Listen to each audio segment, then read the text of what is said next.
Tonight, two 16-year-old boys in court charged with murdering Doncaster doctor Ash Gordon. Two youths in a stolen Jeep lead police on a wild ride ending in the middle of the Tulla. Abdominal surgery leaves the Princess of Wales in recovery for 2 weeks. Now King Charles is going under the knife. Bali bombing survivors respond to revelations two prisoners have admitted their guilt more than 2 decades on. 3 girls wanted for torching a Brighton dance school, setting it alight with sparklers. And Brave Max just misses out as Kokonakis and Tomljanovic prepare for their shot at round 3. This is Melbourne's 9 News with Alicia Loxley and Tom Steinfort.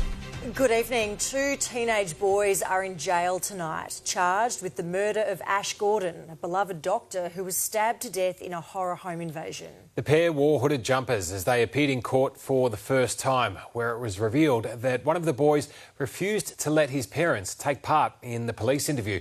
Amber Johnston with the latest. A young life taken too soon, allegedly at the hands of 2 16-year-old boys.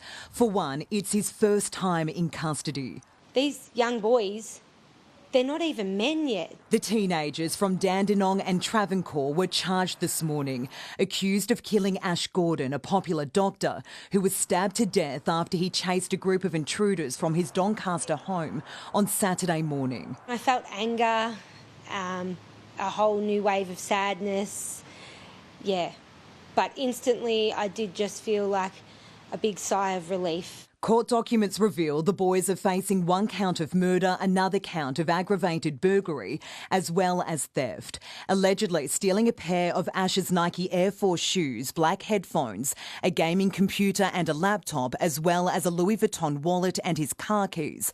One of the boys refused to let his parent or guardian be present during his police interview. The prosecutor telling the court they haven't been able to identify them. It hits hard. I have a 14-year-old, a 12-year-old and a 6-year-old. Ash's sister struggling to choose photos for his funeral, let alone coming to terms with the fact her brother was allegedly murdered. I never ever thought I'd ever have to say it, ever in my life. His partner Dakota Nagel adding, "He was the light of my life. He was irreplaceable. He was the most beautiful, kind, patient and understanding person I've ever met. I'm glad I spent my life with him." Nothing will ever bring Ash back. And will never take away that hole that is now in our family, but just to get 100% justice. And court reporter Amber Johnston joins me live now from the scene in Doncaster. Amber, when will the funeral be held? Well, Alicia, it's almost been a week since Ash was found dead just around the corner here from his Doncaster home. And as you just heard from his sister Natalie, his family has begun the painful process of planning his funeral. A service will be held next Thursday, a week from now, and his family tells me they want it to be a big celebration of his life, just the way he would have wanted it. As for the 2 teenagers charged over his murder, they will be back in court next month. Tom? All right, Am Johnston there, thank you. 9 News has captured the moment 2 teens were arrested after leading police on a wild pursuit across the city. As Neary Tie reports, the Jeep Cherokee was stolen during a home invasion and can be linked to a series of other burglaries and thefts. The dramatic end to a high-speed police chase. 2 teenagers marched off the freeway and into custody. One officer points out the 9 News camera operator from across the road. "We can't show you the teenager's face, but he's poking out his tongue." The stolen Jeep Cherokee was first spotted by police in Hoppers Crossing around 10:30 this morning, before taking off at more than 150 kilometres per hour. At least half a dozen police cars, lights and sirens, marked and unmarked cars, all in a hurry to go somewhere. The police helicopter spotted one passenger fleeing in Tarneet. Officers on the ground later used stop sticks, eventually catching up with them on the Tullamarine Freeway near Mickleham Road, boxing in the 17-year-old driver and his 14-year-old passenger. I saw that a car was stopped with its back passenger door open. A policewoman looks like she was on her knees, looking down at somebody on the road. Detectives searched the car before bagging a phone, card card, AirPods and coins. Traffic was down to just one lane as the police operation spanning multiple suburbs finally came to an end in Gladstone Park. People are coming home from holidays. There's lots of traffic on that road. It could have been very serious indeed. The Jeep was stolen during a home invasion here in Sunshine yesterday morning. Police are now investigating whether the stolen car was used to commit other burglaries and thefts. It makes me really angry because when they go to court, they get a slap on the wrist, and half the time we hear that they're out on bail anyway. Neri Tai, 9 News. Royal watchers are reeling after two unexpected medical revelations from Buckingham Palace. The Princess of Wales is currently in hospital after undergoing abdomen surgery, and King Charles will be having a procedure next week. Europe correspondent Edward Godfrey. The London Clinic near Regent's Park, one of the UK's most renowned private hospitals, caring for a very high-profile guest. The Princess of Wales managed to check in without word getting out. The statement from Kensington Palace calls it planned abdominal surgery. The surgery was successful, and it is expected she'll remain in hospital for 10 to 14 days. It looks like she has had major surgery that she's going to need quite a lot of time to get over. So yes, I think it is a significant procedure that the Princess has had. The exact nature of the health matter is being kept private, but it's understood not to be cancerous. The future Queen, who turned 42 last week, appeared well in her last public appearance on Christmas Day at Sandringham. Her recovery will be longer than her fortnight stay, Kensington Palace saying she is unlikely to return to public duties until after Easter, and she'll spend that time at the family's Windsor home. It's expected Prince William will be postponing some formal engagements over the coming months too, so he can help take care of his wife and their 3 children. They try and be as hands-on as parents as they can be. You know, they often arrange jobs so that one of them can always be there at bedtime. And I think if Kate's incapacitated, then William needs to be by her side. Just moments after the Princess's announcement, one for the King, Charles, to seek treatment for an enlarged prostate. Buckingham Palace says his condition is benign and the 75-year-old King will undergo a corrective procedure next week. It's very rare for the royal family to disclose private medical details. It's very significant that the King has chosen to do so in this case. From speaking to a source inside Buckingham Palace, I understand the King was incredibly keen to release that information to encourage other men who may be experiencing the same symptoms as him to go and get checked out. The modern King making his mark. In London, Edward Godfrey, 9 News. And let's go live now to London and our Europe correspondent Brett McLeod. Brett, this is a significant change in protocol for the Royals. Certainly a highly unusual time, Alicia, with both the King and the future Queen being in hospital at the same time. It's a big change from the time under Queen Elizabeth, when we had very few details, when she would disappear for months at a time with what turned out to be extremely serious medical issues. So they've both become public in differing degrees. Charles in particular getting praise from a lot of groups for being so public about his prostate issues, and I hope that will encourage other men to be checked. We still wait for more information, whether we may get it or not, on what Kate's exact condition is. In the meantime, though, according to sources reported this morning, she is said to be doing well from her surgery. And among those who sent their best wishes in a note is King Charles. Alicia? OK, Brett McLeod there in London. Thank you. Police in Brighton are searching for 3 girls who were caught on camera lighting sparklers outside a local dance school, almost setting that building alight. The school's principal insists disgruntled students have been ruled out as suspects. Eliza Rugg has more.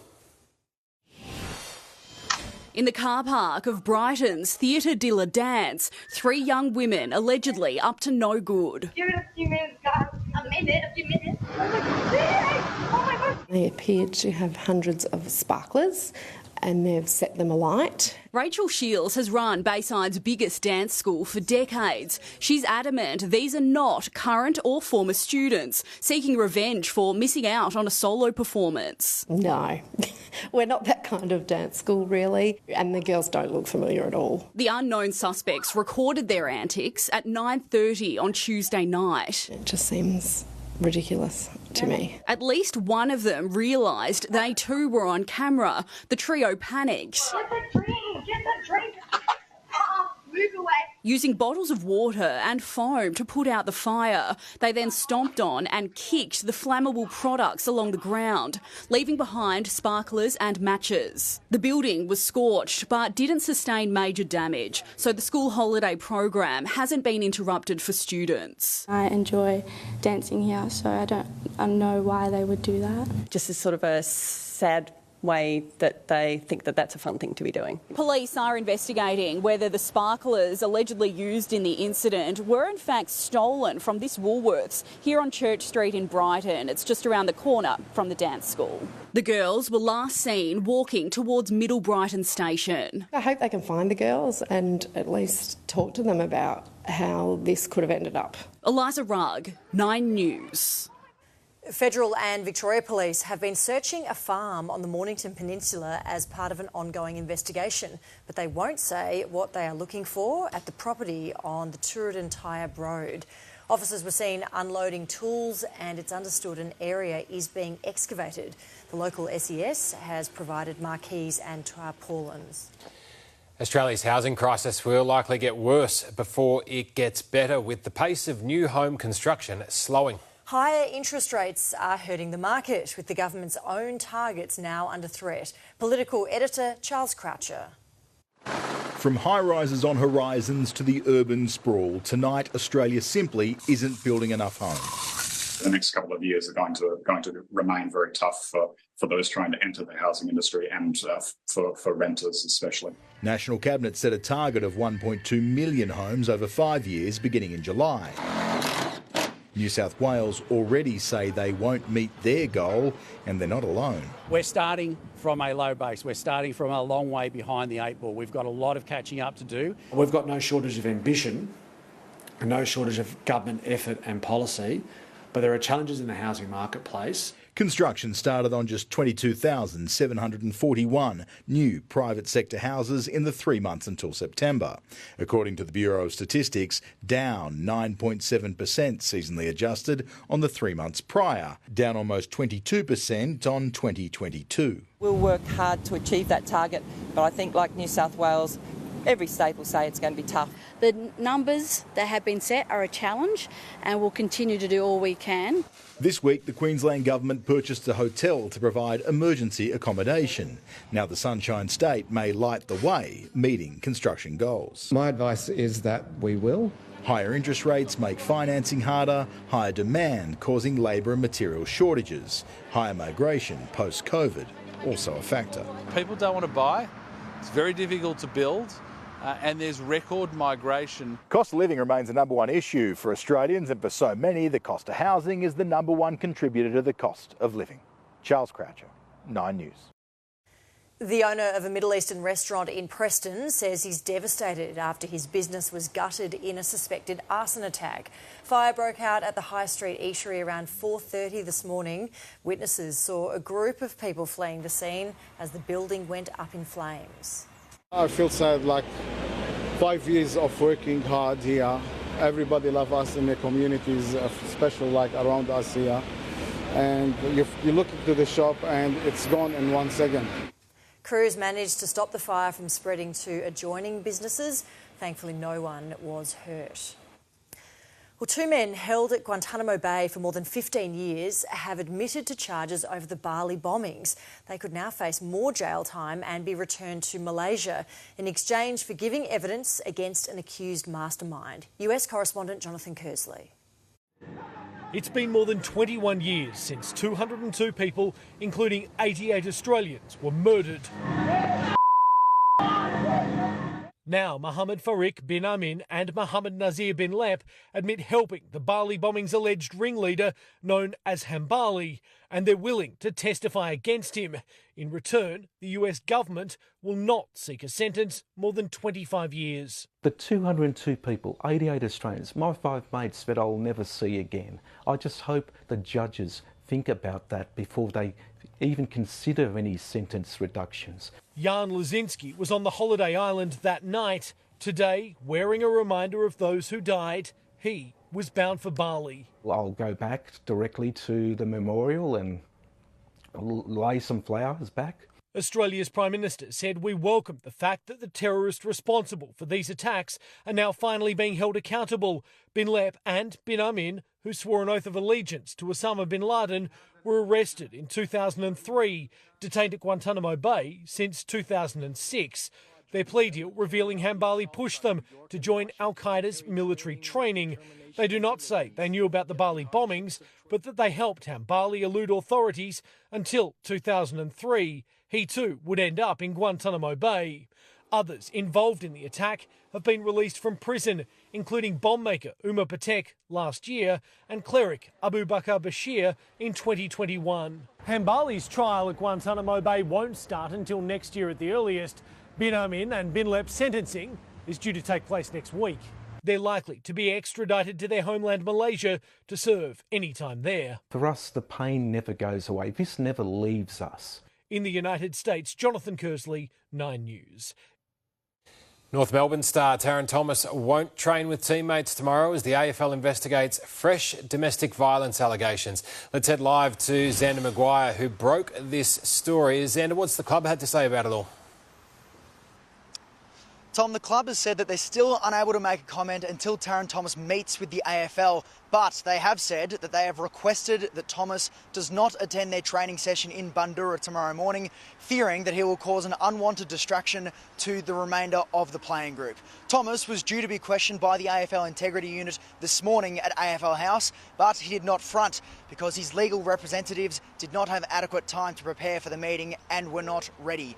In the meantime, the AFL Players Association has voiced their support for Thomas amid the ongoing investigation.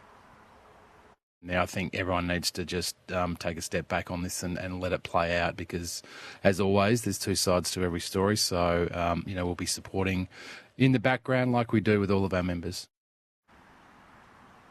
9 News understands that police are currently not involved in the investigation and Thomas's new date for an interview with the AFL will be released early next week, likely on Monday. Tom? Xander Maguire there, thank you. Well, John Cain Arena is certainly the place to be at the Australian Open tonight, with two locals gunning for a place in the third round. Let's go live to Tony Jones on that note, who is, of course, at Melbourne Park. Tony, Thanasi Kokkinakis will be hitting the court very soon. Well, he will, Alicia. Jim Courier joins me now, and, we were hoping it might have been done and dusted by now, but it was a little longer. Yeah, it's been a lot of long matches taking place all across the grounds today, so Kokkinakis will just be getting ready. I was just downstairs walking up here, saw Grigor Dimitrov, his opponent, headphones on, getting warmed up, so it's almost crunch time. The question is, how will Thanasi bounce back after that epic win a couple days ago? 7-6 in the fifth. Took a lot out of the tank physically and emotionally, I'm sure. The good news for him, though, TJ, it's nice and cool right now, and this Aussie crowd is going to be revved up tonight. Yeah, absolutely. Not just for him, but also for Isla Tomljanovic. Yeah, Isla will follow him on the court. She's got a tasty encounter.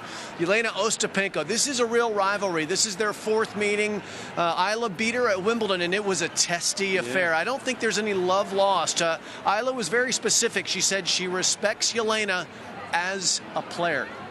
Yeah, terrific stuff. And, of course, you also saw another of our Aussies in action today, but unfortunately fell ever so slow. Wow, Max Purcell was so impressive. Nearly took out Casper Ruud, the three-time major finalist. Another 7-6 in the fifth, and I'm telling you, he was playing some top 10 ball. This is one of the better matches we'll probably see through this entire Australian Open. Just fell a little bit short. All right, mate. I know there's a commentary box to wait, so we'll let you go. Cheers. All right, good work. Jim Courier joining us there. I'll be back a little later on with sport. We'll have the latest on the cricket from Adelaide. And also our chief footy reporter, Tom Morris, has got some details for us on this new arrangement between the football coaches, the football players and the media. I don't know how it's going to work, but Tom will tell us. Very intriguing. All right, TJ, we'll chat to you again shortly. Well, you wouldn't think a flight landing early would cause so many delays, but Melbourne Airport passengers felt the brunt of peak hour today. That's next. The PM drums up support in Frankston as he pins his electoral prospects on a community champion. A frightening new twist in the Ecuador TV studio siege. And why Pakenham residents have a real beef with 100 loose cows.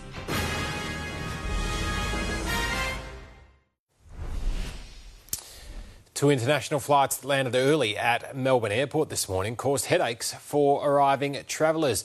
The flights added to the peak hour rush in the international terminal, creating a bottleneck of passengers queuing there at border security.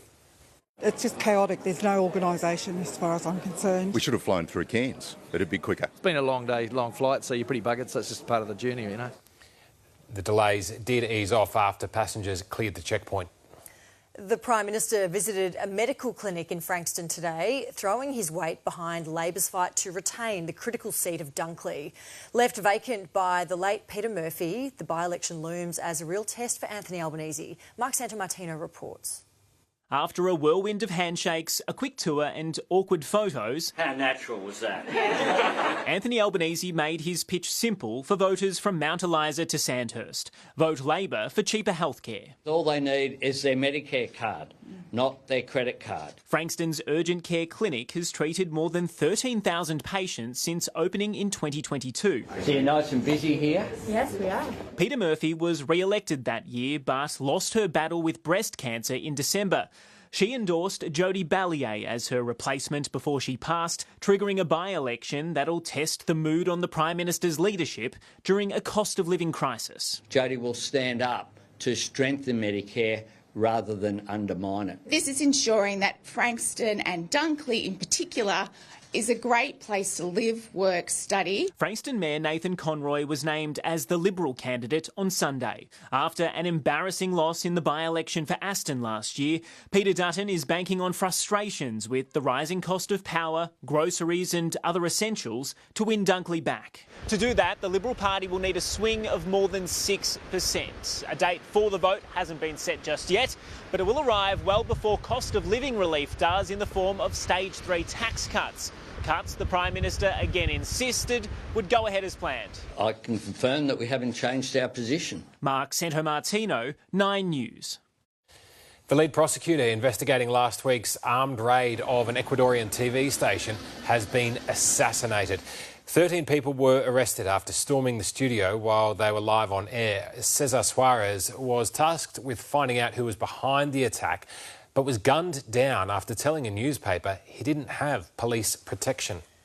Donald Trump was close to being thrown out of court after he ignored a judge's warning to keep quiet. He was complaining loudly while writer E. Jean Carroll testified he ruined her reputation after she accused him of sexual abuse.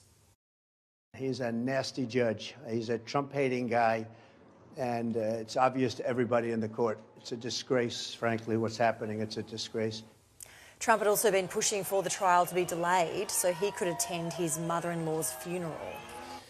Melbourne small businesses are struggling to find staff as official employment figures reach levels hardly seen in the last 50 years. But economists say that hands all the power to people looking for work. Finance editor Chris Kohler. City Cafe owner Joanne Brewer finally has office workers coming in for a takeaway soup or quick coffee. But now she can't find staff, leaving her family business scrambling. We're just always in a rush and no time to do anything and going a bit crazy, really. Around the corner, Johnny Vikalis is also chronically short-staffed. I don't know what happened. A lot of people left the industry and found other jobs, I suppose. Very few Australians are on the hunt for work, with official figures showing the unemployment rate remains low at 3.9% for December, despite 65,000 jobs being lost out of the economy. That fall concerning some, but not the government. 2023 was a great year for jobs in Australia. This remains one of the tightest labour markets we've seen in the past half century. But that means help remains hard to find. The biggest worker shortfalls, or at least the areas with the highest number of job ads, are healthcare, education, trades, food service and retail, with managers all over the country saying they're working longer hours to make up for that shortfall. We've never worked so hard before in our lives. My husband and I, we both work here. So he does 6 to 7 days a week and I'm working 5 to 6 and we have 4 children. Indeed, senior economist Callum Pickering says the flip side is applicants can ask a lot and still be considered for a job. This is still a really good job market for job seekers. You know, they still have great control over where and how they work and are in a good position to bargain for higher wages or better conditions. Chris Kohler, 9 News. More than 100 cows made a great escape from a Pakenham property early this morning. The herd broke loose just before 4 a.m. and didn't waste any time exploring the neighbourhood. There you are. Walk out the front door and see that and certainly wake you up. One of them even stopped in at a local Dan Murphy's, if you don't mind. Police managed to move them safely back onto council land within a few hours. I see what you did there. I probably milked it a bit too much. Oh, well done. Boom tish. Livinia Nixon joins us now from Melbourne Park. And Livinia, it's been a big day for the kids. Yes, Alicia, it's Hot Shots Day, the tennis program for kids aged 3 to 12. I've got a very special guest with me. This is Tate Perks from WA. Hello, Tate.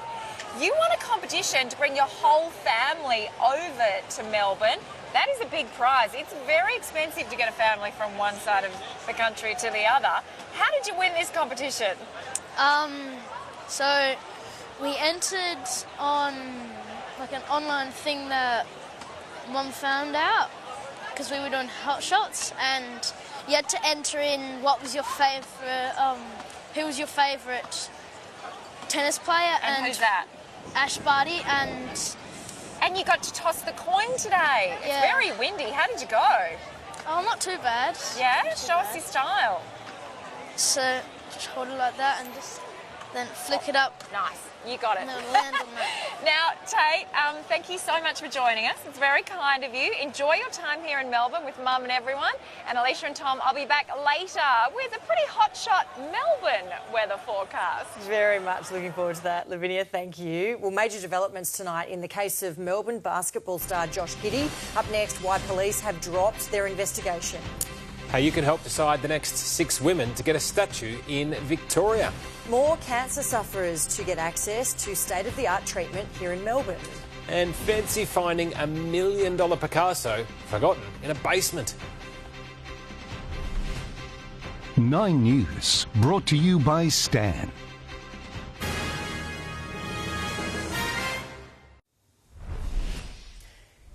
Victorians will have the chance to decide the next 6 women to be honoured with a statue or public artwork as part of the push to recognise more of our famous females.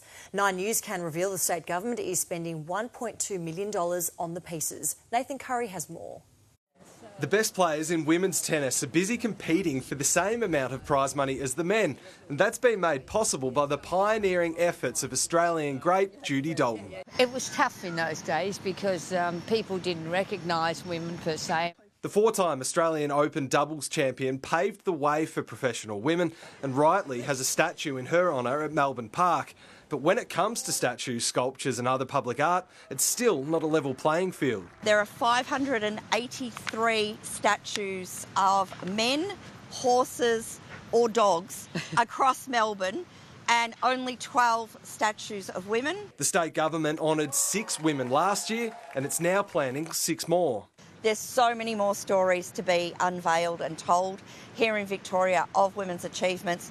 They don't have to be sporting stars, but given the AO, athletes are front of mind. Steph Catley. Pretty good candidate. Well, perfect, isn't it? A female AFL Oh, the female player. AFL who did the kick. We've got no name. The kick. Taylor Harris. Yes. Yeah. Yes. Yeah, her. Because I think she's a brilliant sportswoman, but awesome leader. From here, the plan is to put together a short list of finalists over the next few months. Victorians will then get the chance to jump online, have a read of the achievements of those women, and then vote on who should be the next 6 to get the honour. I don't think there's any other women like us. Yeah, no one like us. Just Sarum and Sarah. Vote for us, guys. Nathan Curry, 9 News. There's fresh hope for Australians with incurable blood cancers. A new laboratory has opened at St Vincent's with access to cutting-edge cell therapies thanks to a $500,000 investment by the state.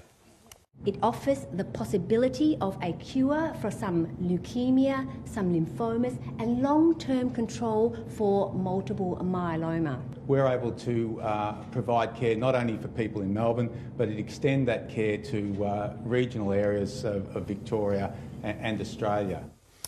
Blood cancers kill around 5,000 Australians each year, the 3rd most of all cancers. Melbourne NBA star Josh Giddey is in the clear after US police dropped their investigation into claims he had an improper relationship with an underage girl. Allegations about the 21-year-old Oklahoma City Thunder appeared online, but investigators say they found no evidence. Giddey was never stood down by the NBA, who'd been monitoring the case. Two famous paintings worth $1.3 million have been found in a basement in Belgium. The artworks by Marc Chagall and Pablo Picasso were stolen from an art collector in Israel 14 years ago. The paintings were undamaged and still in their original frames. Virgin Australia has expanded its range of flights across regional Australia. A partnership between Virgin and Link Airways will add 90 flights a week through 17 new routes, including Melbourne to Wollongong and Dubbo. We think this is going to open up a world of opportunities for regional Australians to connect with the rest of domestic Australia, but also to connect with our partners beyond.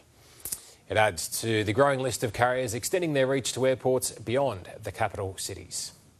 Still ahead for you, bitten by a brown snake while she slept. A Queensland woman shares her incredible story of survival. The best super performers over the past year have been revealed. Chris Kohler with more. Why fruit juice might not be as good for kids as parents think. And 100 million reasons to dream, the most commonly drawn numbers ahead of tonight's Powerball.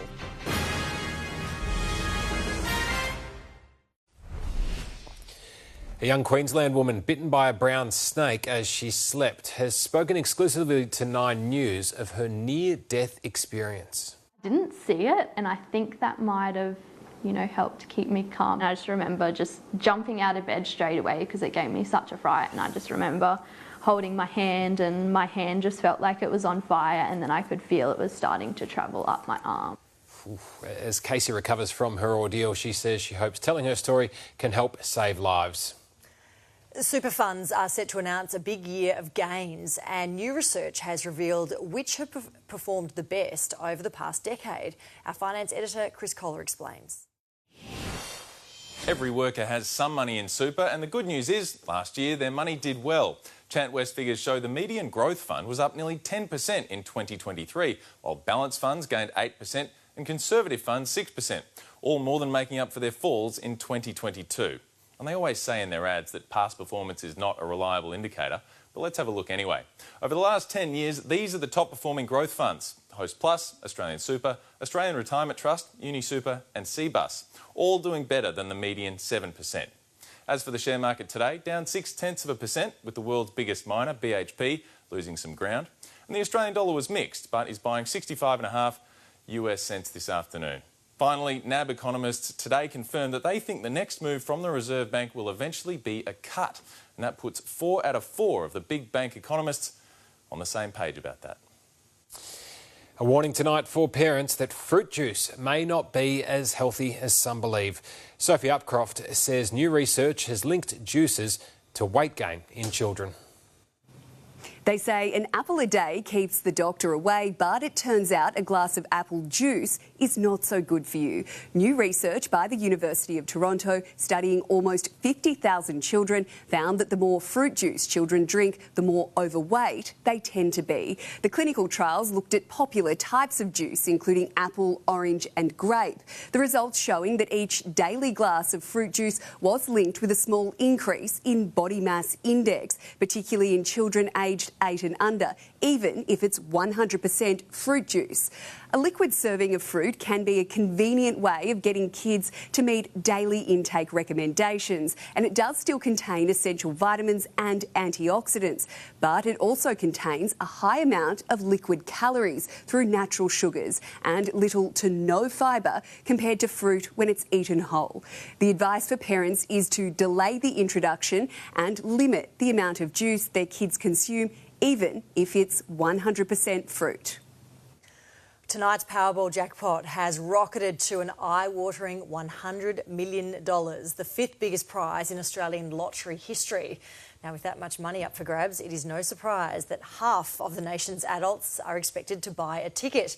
And judging by previous draws, the numbers 2, 3, 7, 9, 11 and 17 are the luckiest, with 2 and 19 picked as the Powerball number the most often, but don't hold us to it.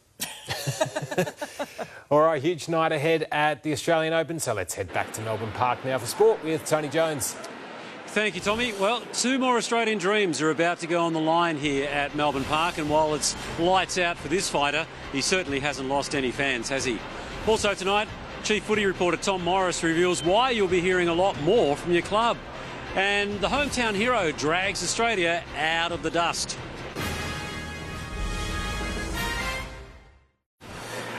Welcome back to Melbourne Park. Well, I can tell you Thanasi Kokonakis is now stepping onto John Cain Arena, hoping to become the second Aussie male to make it through to the third round. It follows Max Purcell's heartbreak, falling short of a stirring upset after almost 4 hours, while both world number ones survived huge scares. More from Joshua Daw. Rain hit Margaret Court Arena just as Max Purcell lost his opening set, and the Aussie was determined to blow the roof back open. What a way to do it! It was about to ride a roller coaster of emotions, while finding incredible ways at the net to extend the battle with Casper Ruud. You are kidding! One of the shots of the tournament. And that came at a cost. Blisters causing Purcell discomfort in a fifth set super tie break as the 11th seed kept a cool hand. Oh, what a win.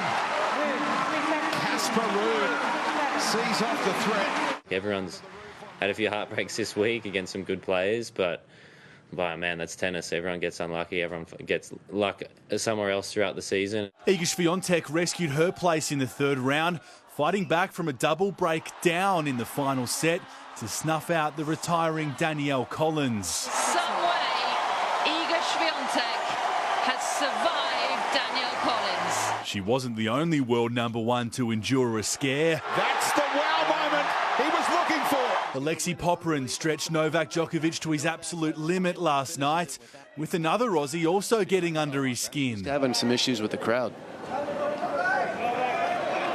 That exchange fired up the out-of-sorts Joker, finding a way through in the fourth set. Amazing reaction. Djokovic lets it all out. Unfortunately for him, he didn't have the courage to come down. As the tournament progresses, hopefully things will go in a positive direction in terms of how I feel in play. Joshua Daw, 9 News. Well, this is intriguing. AFL players and coaches will be asked to do more media than ever under the league's new pay deal. Chief footy reporter Tom Morris has the exclusive details. Tom, great news for you. The curtain is being pulled back. Yeah, Tony, the AFL players and clubs have been asked to do more media than ever in 2024, and there's a stern message from the league.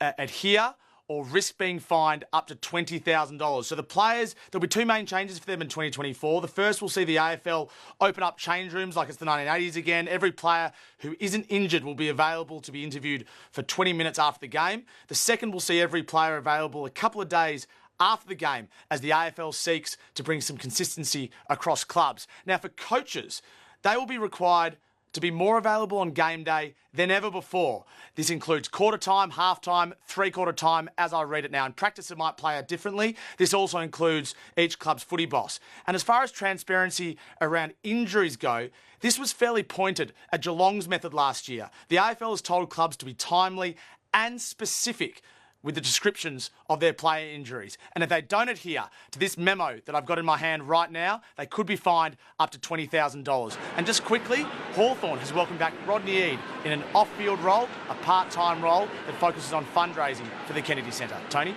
All right, Tom, just before you go, I just want to get this into perspective. So Dusty Martin does not like doing media. He is now compelled to actually do interviews, is he? Yeah, during the week one and also after the game as well. Extraordinary. All right, well, that is a change of pace. All right, Tom Morris with those details. Cricket now, and a Travis Head ton and 4 wickets from Josh Hazlewood has Australia within sight of a first Test victory in Adelaide. At stumps on day 2, the West Indies are struggling at 6 for 73 in their second dig, still trailing by 22 runs. Sam Jordan reports. The day began with Cameron Green and Usman Khawaja at the crease. Yes, a genuine edge. Neither of them lasted long. Edged away and taken, that's what they need. Big breakthrough for the West Indies. Australia surprisingly under pressure until Travis Head's counter punch. Very clever batting there. After struggling this summer, his century saved Australia's innings. Through the covers for 4, Travis Head. They have come in their thousands here to the Adelaide Oval, and their golden boy has delivered.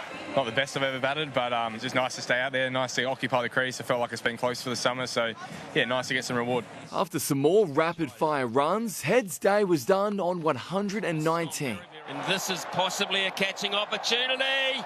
Oh, yes! And Australia's innings, 283. Debutant Shamar Joseph finishing with 5. Take a bow. But his brilliance with the ball was outdone. Oh, is that a nick? It is! Josh Hazlewood tearing through the tourists. He had 3 for none in 3 overs, and by stumps, it was 4. It's Shinya. It's predictable. Another special spell that has the hosts hunting victory inside 3 days. Sam Jordan, 9 News. And finally in sport golf sensation, Minwoo Lee will start his first full season on the PGA Tour tomorrow. But Team Golf is firmly on the world number 37's radar this year, with qualifying for the Olympics and the President's Cup his biggest goal.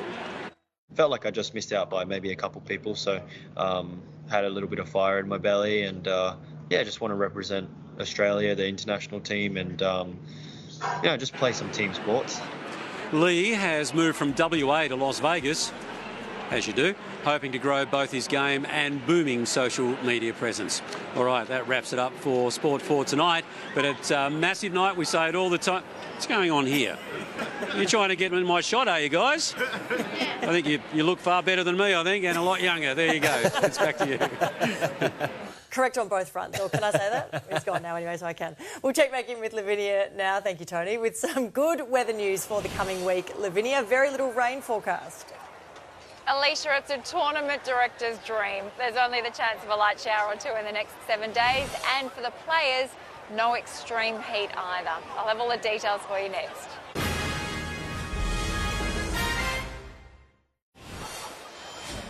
Hello again from Melbourne Park. There's been a few light showers around today. They caused some interruptions to play on outside courts, but nothing could put a lid on the enthusiasm of all the kids here to celebrate Hot Shots Tennis Day. Kids from regional and metro Victoria have come together for a day of fun at the AO. Tennis Australia's program is designed for kids of all ages and abilities, and today some of the champions of the future had a taste of the action out on Rod Laver Arena. It's been pretty breezy around town today, and here at Melbourne Park, the top of 22 only felt like 18. Geelong only felt like 14 when it peaked at 21. Around the suburbs, Epping did the best with a top of 23, and the gusty winds were strongest in the west, 72 kilometres an hour at Avalon. The heaviest showers have been through West and South Gippsland, with 7 millimetres at Wilson's Prom, 5 at Yarragon, and maximums were generally 4 to 8 degrees cooler than the January average. A low pressure system sitting over Tasmania has been directing the gusty winds across Victoria and also pushing in showers and cloud. But that system will clear out to the east tomorrow, and a high pressure system will move in. So we will finally enjoy some improved conditions in the afternoon. Tomorrow, Brisbane is forecast to be our warmest capital city, heading for 33 degrees, but there'll be showers and a possible storm. Sunny skies for Sydney and 28. Back home, it'll be another cool day through the south with a few scattered showers, clearing in the afternoon. Sunny skies through the north and a little warmer than today with maximums in the mid to high 20s. Most Melbourne suburbs will dip to the low teens overnight. Eastern suburbs could get a shower or 2 during the morning, just a millimetre or 2. Then it'll be a sunny afternoon with maximums in the low 20s again. Geelong could also get a sprinkle during the morning, and after dipping to 14, it's set to reach 21. A low of 15 degrees for the city, then it's also heading for 21, and there's a chance we could get a light shower here at Melbourne Park during the morning. There'll be blue skies in the afternoon. A warmer day to kick off the weekend, a top of 28, but we'll get a weak cool change on Saturday night, so a little cloudy on Sunday, just 23 degrees with a slight chance of a shower. Staying cloudy on Monday, 22, back up to 28 on Tuesday, then we're into the 30s, 33 on Wednesday and 30 next Thursday. So the temperatures, well, they'll be up and down next week, but most importantly, nothing more than a light shower or 2. Alicia and Tom. Looking good. All right. Thank you very much there, Livinia. And that is 9 News for this Thursday. We hope you have a great evening. For now, good night.